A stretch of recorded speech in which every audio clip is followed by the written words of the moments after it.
जय हिंद। ये वीडियो आप लोगों के लिए बहुत ही खास है। आज के वीडियो में आप लोगों को बताने वाले हैं यहाँ पर इस बच्चे ने कि कैसे कॉपी लिखी कि यहाँ पर 70 में इसके 68 नंबर आए।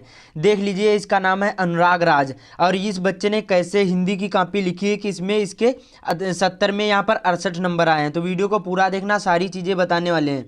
देखिए, आपका पैटर्न एकदम चेंज हो चुका है। पहले सारी चीज़ें क्लियर नहीं थी, लेकिन अब यूपी बोर्ड ने सारी चीज़ें क्लियर कर दी हैं कि आपको कॉपी बोर्ड एग्जाम में कैसे लिखना, कैसे जो OMR सीट होती है वो कैसी आती है। तो सारी चीज़ें बताने वाले हैं। तो सबसे पहले यहाँ पर देखिए, OMR सीट ऐसे ही आपके बोर्ड एग्जाम में मिलेगी। यहाँ पर लिखा होगा बोर्ड, यहाँ पर लिखा board of high school intermediate education UP, और ये यूपी बोर्ड द्वारा जारी की हुई ये OMR सीट है। सेम ऐसे ही आपको भरना होगा। ये भी सारी चीज़ें बताने वाले हैं। और इससे आप लोगों को एक ज़रूर फ़ायदा होगा। इससे आपको देखो, चाहे आपने कितना भी अच्छा पढ़ लिया, लेकिन आपको ये जब ये भी नहीं मालूम होगा कि कौन से प्रश्न का उत्तर कितने में देना है, तो पूरे प्रश्न आप लोग हल भी नहीं कर पाओगे और बहुत सारे प्रश्न छूट भी जाएंगे। इसलिए वीडियो को पूरा देखना, आप लोगों को बहुत ज़्यादा फ़ायदा होगा। और ये देखिए, हमारे पास पेपर है हिंदी का, वायरल पेपर है, इसको हल करके ही बताने वाले हैं। यहाँ पर ये हल किया हुआ पेपर है, इसको सारी चीज़ें बताने वाले हैं। तो वीडियो को पूरा देखना। तो सबसे पहले बात कर लेते हैं यहाँ पर OMR सीट की। तो देखिए, यहाँ पर ऐसे पहले लिखा होगा जिला कोड नाम। तो यहाँ पर जैसे सपोज करें कि यहाँ पर जिला, यहाँ पर हरदोई है और 32 इसका कोड है। उसके बाद में केंद्र कोड, ये आपके जहाँ पर पेपर देने जाओगे वहाँ का ये केंद्र कोड होता है। ये जो आपके यहाँ पर प्रवेश पत्र में लिखा होगा। कहाँ पर लिखा होगा? देखिए, यहाँ पर प्रवेश पत्र में यहाँ पर लिखा होगा ये वाला परीक्षा केंद्र कोड, यहाँ पर ये लिखा होगा 13, 2 और 7, 8, ये आपका केंद्र कोड हो गया। उसके बाद में अनुक्रमांक, जो आपका रोल नंबर होता है वो डाल दीजिए।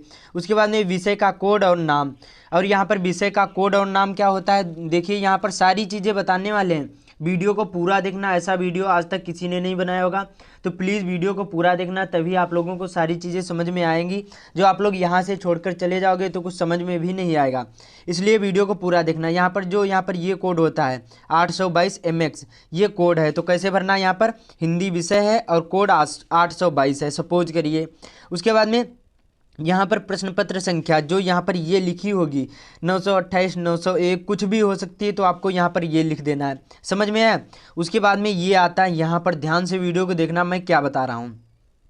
और ये भी बताऊंगा इसके जो 2 नंबर कटे हैं ये किस में कटे हैं, इससे आपको फ़ायदा भी होगा। सारी चीज़ें आप लोग तो वीडियो को पूरा देखना। उसके बाद में यहाँ पर पहला अक्षर, दूसरा अक्षर, ये क्या होता है?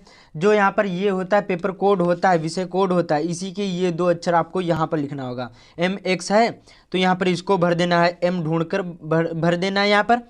उसके बाद में यहाँ पर यक्स ढूंढकर यहाँ पर आपको भर देना। ये समझ में आया? उसके बाद में अब यहाँ से शुरू होता है।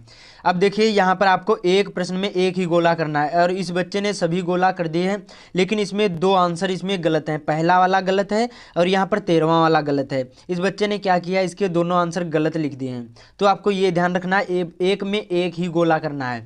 तो ये तो आपको समझ में आ गया होगा। उसके बाद में यहाँ पर आपको सिग्नेचर करना होगा, परीक्षार्थी के हस्ताक्षर यहाँ पर, बाकी यहाँ पर मोहर लगेगी जहाँ आप लोग पेपर देने जाओगे। बाकी सेम ऐसा ही होगा। समझ में आया? ये तो हो गया आपका OMR सीट। अब चलते हैं यहाँ पर बोर्ड में कॉपी कैसे लिखना है। और ये डेमो कॉपी है, सेम ऐसे ही आपको लिखना है। ऐसे जो समझ गए तो आप लोग बहुत ही अच्छे मार्क लाओगे। इसलिए वीडियो को पूरा देखना, सारी चीज़ें एक एक पॉइंट को बताऊंगा कि कैसे लिखना, कहाँ पर कौन से क्वेश्चन का आंसर लिखना है, तभी आप लोग अच्छे मार्क ला पाओगे, वरना अच्छे मार्क नहीं ला पाओगे, चाहे आपने कितना भी अच्छा पढ़ लिया हो।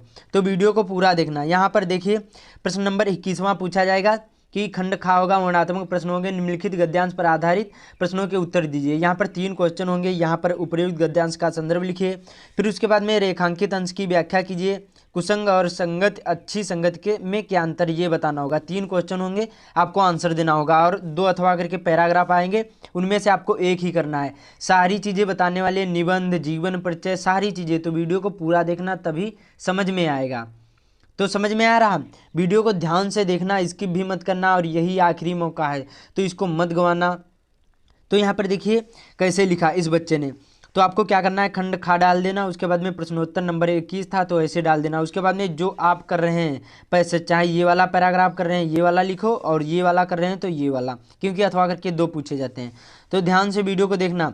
तो संकेत में क्या लिखा जाता है, पहले के 2 शब्द और आखिरी के 2 शब्द। इससे एग्जामिनर को समझने में आसानी होगी कि बच्चे ने किस पैराग्राफ से लिखा है। तो आपको ये संकेत में लिख देना है। यहाँ पर पहले के 2 शब्द या 3, यहाँ पर आखिरी में ऐसे लिख देना। उसके बाद में संदर्भ, देखो बच्चे ने कितने अच्छे से लिखा है कि प्रस्तुत गद्यांश हमारी पाठ्य पुस्तक हिंदी के मित्रता नामक पाठ से संकलित है और इसके लेखक आचार्य रामचंद्र शुक्ल जी हैं। तो यहाँ पर इसके 2 नंबर पक्के हो गए, क्योंकि ये बहुत ज़्यादा इंपॉर्टेंट ये पैराग्राफ है। कुसंग का जोड़ सबसे भयानक होता है मित्रता नामक पाठ से लिया गया है, तो ऐसे ही आपको लिखना है। उसके बाद में रेखांकित अंश की व्याख्या लिखने की ट्रिक आप लोगों को बता दूँ। देखिए सबसे पहले आपको हेडिंग डालना है, यहाँ पर रोमन अंकों में ऐसे करके, दूसरा है रेखांकित अंश की व्याख्या, उसके बाद में लिखना है लेखक कहता है कि। इतना ध्यान रखना, कोई भी हो, चाहे आपको ये आता हो या फिर नहीं आता, रेखांकित अंश कौन सा कहा जाता है, जहाँ यहाँ से लगाकर और यहाँ तक ये जो रेखा खींची हुई है इसी को हम क्या कहते हैं, रेखांकित कहते हैं। तो समझ में आया, इसमें भी बच्चे के 2 नंबर पक्के हो गए। तो इसी प्रकार से आपको लिखना है। ये यहाँ पर इस बच्चे के 6 नंबर पक्के हो गए। अभी सारी चीज़ें बताने वाले हैं। उसके बाद में प्रश्न नंबर 22वां पूछा जाएगा इसी प्रकार से। यहाँ पर देखिए इसमें 2 पैराग्राफ होंगे, इनमें से आपको एक ही करना है, चाहे ऊपर वाले का आंसर दो या फिर नीचे वाले का।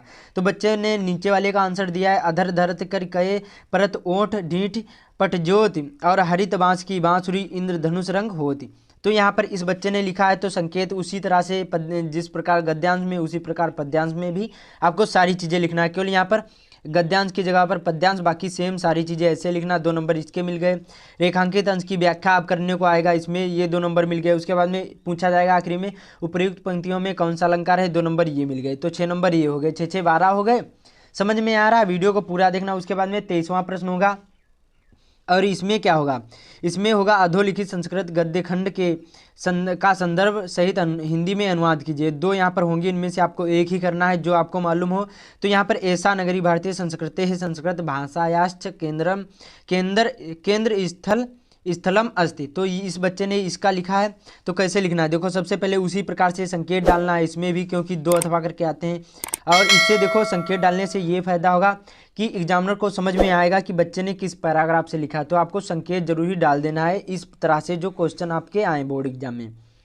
तो यहाँ ये समझ में आया, ऐसा नगरी, उसके बाद में पारसी भाषायाम कारिता, ये हो गया। उसके बाद में संदर्भ इसी प्रकार से लिखना है। देखो आपको ये भी मालूम हो जाएगा कि संदर्भ संस्कृत में कैसे लिखा जाता है। उसी प्रकार से लिखना है कि प्रस्तुत गद्यांश हमारी पाठ्य पुस्तक हिंदी के संस्कृत खंड के वाराणसी नामक पाठ से संकलित है। बहुत सिंपल सा होता है, क्योंकि इसमें लेखक एकक होते नहीं हैं। हिंदी में अनुवाद करना, या नगरी भारतीय संस्कृत और संस्कृत भाषा की केंद्र स्थली मानी जाती है, या तो देखिए इसी प्रकार से लिखना। और इसमें भी बच्चों को 5 नंबर मिल गए। अभी सारी चीज़ें बताने वाले। उसके बाद में 23वां प्रश्न होगा, 23वें का खा होगा, ये का था और ये खा होगा, तो प्रश्नोत्तर नंबर। और अभी और सारी चीज़ें बताने वाले हैं। और जब आपको कॉपी लिखना है तो आपको क्या करना है, पट्टी से लाइन खींचना, और बोर्ड एग्जाम में काले और नीले ही पेन का यूज करना, अदर और कोई पेन नहीं यूज करना है। और केवल आपको एक ही वाल लाइन खींचना है, इधर बाईं ओर, दाईं ओर नहीं खींचना। बहुत सारे बच्चे इधर भी लाइन खींचते हैं, लेकिन आपको इधर ही लाइन खींचना है। और ऐसे पेन ले जाना है जो ज़्यादा डार्क ना हो, मतलब फैले नहीं, इधर उधर पेज के बाहर ना निकले, ऐसे पेन ले जाना है, चाहे नीले हो चाहे काले। और स्केच से खींच सकते हो, ऐसा स्केच हो जो ज़्यादा डार्क ना होना चाहिए। समझ में आया। और बोर्ड एग्जाम में नीले और काले ही पेन का यूज़ करना, अदर और कोई नहीं पेन यूज़ करना। जैसे प्रश्न नंबर 23वां समाप्त हो गया, तो आपको क्या करना है, यहाँ पर क्या करना है, आपको पटरी से लाइन खींचना है। इससे क्या होगा, एग्जामिनर को समझ में आएगा कि बच्चे ने कौन से प्रश्न का उत्तर कहाँ पर लिखा है। तो और ये सारी चीज़ें नहीं भूलना है कि प्रश्नोत्तर नंबर 23 का है तो का डालना है, खा है तो खा डालना है, गा है तो गा डालना है। ये सारी चीज़ें ध्यान रखना है, तभी आपको अच्छे मार्क मिलेंगे, वरना नहीं मिलेंगे। सारी चीज़ें ध्यान रखी जाती हैं, तभी आपको अच्छे से अच्छे मार्क मिलेंगे। तो यहाँ पर प्रश्नोत्तर नंबर 23वां का खा है, उसी प्रकार से ये का वाला था और ये खा वाला है, लाइन खींचकर। और वैसे उसी प्रकार से यहाँ पर इसमें भी 2 अथवा करके आएंगे श्लोक, और ये भी 5 नंबर के होंगे। तो यहाँ पर इसी प्रकार से आपको लिखना है, अधोलिखित में से किसी एक श्लोक का संदर्भ सहित हिंदी में अनुवाद कीजिए, जो मालूम हो वो आपको यहाँ पर लिख देना है। तो बच्चे ने लिखा, यहाँ पर 2 नंबर इसके मिल गए, और यहाँ पर 3 नंबर ये अनुवाद के मिल गए। ऐसे हेडिंग डालकर और अनुवाद कर देना, 3 नंबर ये मिल गए। तो समझ में आ रहा है, ऐसे ही आपको करना है, तभी एग्जामिनर आपको फुल मार्क देंगे, वरना आपके नंबर काट लिए जाएंगे। तो यहाँ फिर से लाइन, यहाँ पर पटरी से लाइन खींच देना है, इससे एग्जामिनर को समझ में आएगा कि कौन से प्रश्न का उत्तर कहाँ पर लिखा है। अगला है यहाँ पर कौन सा है, ये प्रश्नोत्तर नंबर 24 का है। यहाँ पर प्रश्नोत्तर नंबर 24 का यहाँ पर क्या पूछा जाएगा कि अधोलिखित में से किसी एक लेखक का जीवन परिचय व उनकी 2 रचनाओं का नाम लिखे। इसको कैसे लिखना है, देखिए यहाँ पर 3 होंगे जीवन परिचय, इनमें से आपको जो मालूम हो वही लिखना है। मैंने इस पर भी वीडियो बना दिया है। आचार्य रामचंद्र शुक्ल, डॉक्टर राजेंद्र प्रसाद, जयशंकर, सभी के मैंने वीडियो बना दिए हैं, तो चैनल पर विजिट करके देख सकते हैं। हर एक वीडियो आप लोगों को प्रोवाइड करी जा रही हैं, तो चैनल को जरूर ही सब्सक्राइब कर लेना और इस वीडियो को ज़्यादा से ज़्यादा शेयर कर देना, क्योंकि ये वीडियो आप लोगों के लिए बहुत ही खास है। और कुछ भी पूछना हो आप लोग कमेंट में पूछ सकते हैं। तो यहाँ पर प्रश्नोत्तर नंबर 24 ऐसे ही डालकर कोई भी प्रश्न नहीं उतारना है। जो जैसे प्रश्न उतारोगे तो केवल टाइम ही आपका बर्बाद होगा और कुछ नहीं होगा, क्योंकि प्रश्न उतारने से आपको फ़ायदा नहीं होगा, केवल आपके प्रश्न आखिरी में छूट जाएंगे। इसलिए आपको कोई भी प्रश्न नहीं उतारना है, जैसे इस बच्चे ने लिखा है सेम ऐसे ही लिखना है। तो यहाँ पर प्रश्नोत्तर नंबर 24 का है। उसके बाद में यहाँ पर तीसरा कर रहे हैं डॉक्टर राजेंद्र प्रसाद का, तो यहाँ पर रोमन अंकों में तीसरा करके डॉक्टर राजेंद्र प्रसाद लिख देना है। उसके बाद में यहाँ पर जीवन परिचय हेडिंग डालकर काले पेन से अब यहाँ से शुरू होता है। ध्यान से वीडियो को देखना, इससे देखो आप जैसे आपने याद कर लिया तो आपका रिवीजन भी हो जाएगा। तो यहाँ पर क्या लिखा है, देश रत्न डॉक्टर राजेंद्र प्रसाद का जन्म सन 1884 ईस्वी में बिहार राज्य के छपरा जिले के जीरादोई नामक ग्राम में हुआ था। और ये जो आपको काले पेन से लिख देना है, जैसे कुछ गलत हो जाए तो केवल उसको एक बार काटना है, उसको हाईलाइट नहीं करना है। हाईलाइट करोगे तो एग्जामिनर समझ जाएगा कि बच्चा पढ़ने में अच्छा नहीं है, इसलिए आपको हाईलाइट नहीं करना। कोई भी चीज़ गलत हो जाए उसको वैसे ही लिखने रहने दो या फिर उसको काट दो, एक बार ही काटना है, ये आपको ध्यान रखना है। तो यहाँ हुआ कहाँ हुआ था, जीरादोई नामक ग्राम में हुआ था। इनके पिता का नाम महादेव साहे था, ये भी आपको काले पेन से लिख देना है। इनका परिवार गांव के संपन्न और प्रतिष्ठित कृषक परिवारों में से एक था। इन्होंने कलकत्ता विश्वविद्यालय से MA LLB की परीक्षा उत्तीर्ण करी। ये प्रतिभा संपन्न और मेधावी छात्र थे। ये कौन थे, ये प्रतिभा संपन्न और मेधावी छात्र थे। इन्होंने क्या थे, और ये परीक्षा में सदैव प्रथम आते थे और कुछ समय तक मुजफ्फरपुर कॉलेज में अध्यापन कार्य के पश्चात ये पटना और कलकत्ता हाई कोर्ट के वकील भी रहे। इनका झुकाव शुरू से ही क्या था, राष्ट्र की सेवा और था। सन 1917 ईस्वी में क्या है, गांधी जी के आदर्शों और सिद्धांतों से प्रभावित होकर चंपारण आंदोलन में भाग लिया और इन्हें कई बार जेल की भी जाना पड़ा। तो इसी प्रकार से लिखना है। कितनी लाइन में ये जीवन परिचय आपको लिखना है, ध्यान देना, वीडियो को पूरा देखना। 1 2 3 4 5 6 7 8 9 10 11 12 13 14 15 16। उसके बाद में यहाँ पर 17 18 19 20 21 22 23 24 25 26 लाइन में या फिर 25 लाइन में लिख दोगे और आपको पूरे 5 के 5 नंबर मिल जाएंगे। तो इस बच्चे ने सही लिखा 3 नंबर जीवन परिचय, 2 नंबर रचनाओं के, तो यहाँ पर 5 नंबर मिल गए।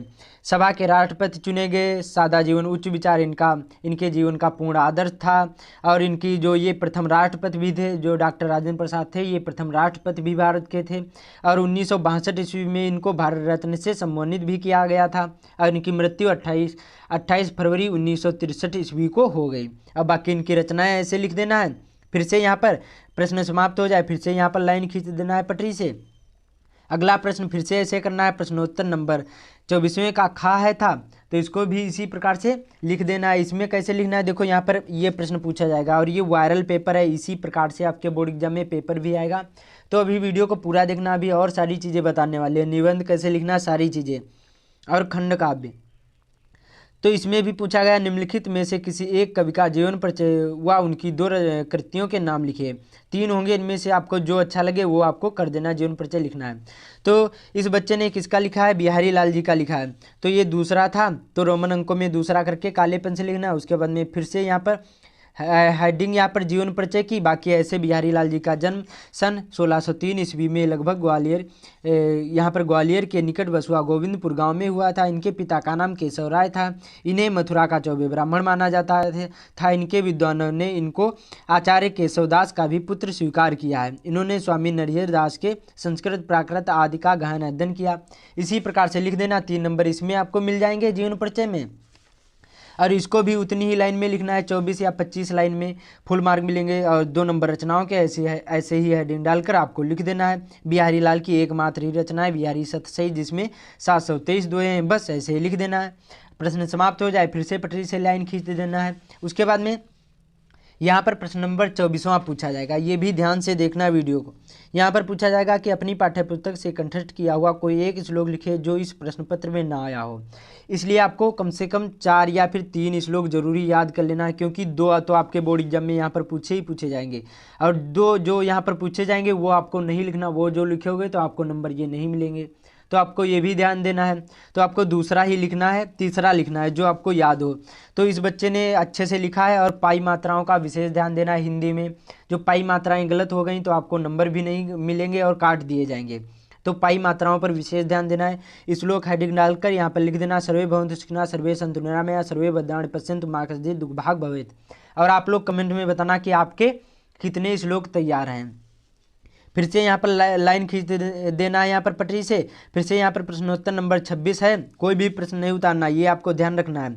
और ये प्रश्न पूछे जाएंगे 4, इनमें से आपको 2 ही करने हैं और 2-2 नंबर के होंगे। तो इस बच्चे ने करे यहाँ पर, इसको यहाँ पर 2-2 नंबर मिल गए। फिर से यहाँ पर लाइन खींच देना है। और यहाँ पर खंड का भी पूछा जाएगा, 27वां प्रश्न होगा। तो इसमें कैसे लिखना, ये अपने अपने जिले वाइज होते हैं। आपके जिले वाइज में कौन सा खंड का भी, ये भी कमेंट में बताना। 27वां होगा जो आपके ज़िले में हो। चाहे चरित्र का, यहाँ पर किसी पात्र का चरित्र चित्रण पूछा जाएगा, या फिर प्रथम सर्ग का सारांश लिखे, कुछ भी पूछा जाएगा। अथवा का मतलब होता है एक, चाहे ऊपर वाले का आंसर दो या फिर नीचे वाले का। तो इस बच्चे ने जय सुभाष खंड का भी लिखा क्योंकि ये हरदोई जिले से है। तो यहाँ पर रोमन अंकों में दूसरा डालकर, जैसे कोई भी हो सकता है, चरित्र चित्रण ऐसे कर देना, कुछ भी गलत हो जाए एक बार केवल आपको काटना, उसको हाईलाइट नहीं करना है। श्री विनोद चंद्र पांडे द्वारा रचित जय सुभाष खंड काव्य स्वतंत्रता संग्राम के महान क्रांतिकारी सेनानी सुभाष चंद्र बोस का त्याग, देशभक्ति और बलिदानपूर्ण जीवन की गाथा प्रस्तुत करते हैं। ऐसे ही आपको लिख देना है। आपको 3 नंबर इसमें भी मिल जाएंगे। सेम ऐसे ही लिखना है, इसको भी ज़्यादा बड़ा नहीं लिखना है, इतना बड़ा लिखना है। कम से कम मतलब 15 या 10-12 लाइन में लिख दोगे, 3 नंबर आपको पक्के मिल जाएंगे। उसके बाद में आखिरी में आता है यहाँ पर निबंध। और ये यहाँ पर 5 निबंध पूछे जाएंगे या फिर 4 पूछे जाएंगे, इनमें से आपको एक ही करना है। और 28वां प्रश्न होगा, ये क्लास 10th वालों के लिए है। 28वां प्रश्न होगा, जो भी आपको मालूम है, जैसे हमने इस पर भी बना दिया है, पर्यावरण प्रदूषण पर और जनसंख्या वृद्धि, कोरोना वायरस पर, सभी पर मैंने वीडियो बना दिए हैं। तो चैनल पर विजिट करके देख सकते हैं। तो मैंने इस पर बताया कि इस बच्चे ने इस पर बताया, जनसंख्या वृद्धि पर बताया। तो इसको कैसे लिखना है, देखो यहाँ पर प्रश्नोत्तर नंबर 28वां डाल देना है। उसके बाद में दूसरा कर रहे हैं तो जनसंख्या वृद्धि, यहाँ पर ऐसे हेडिंग डालकर, और यहाँ पर सबसे पहले रोमन, यहाँ पर रूपरेखा लिखना है। रूपरेखा में क्या लिखा जाता है, जो हेडिंग आपने लिखी वही आपको यहाँ पर लिखना होगा। तो रूपरेखा में प्रस्तावना, जनसंख्या वृद्धि के कारण, जनसंख्या वृद्धि के प्रभाव, जनसंख्या वृद्धि के बचाव। उसके बाद में यहाँ पर आपको और लिखना होगा। और जैसे एक कॉपी समाप्त हो जाए, क्योंकि ये एक कॉपी समाप्त हो गई है, अभी उसको भी बताऊंगा कि कैसे लिखना है जब दूसरी कॉपी समाप्त हो जाए। यहाँ पर इस प्रकार से इसमें फिर भी उपसंहार हो गया।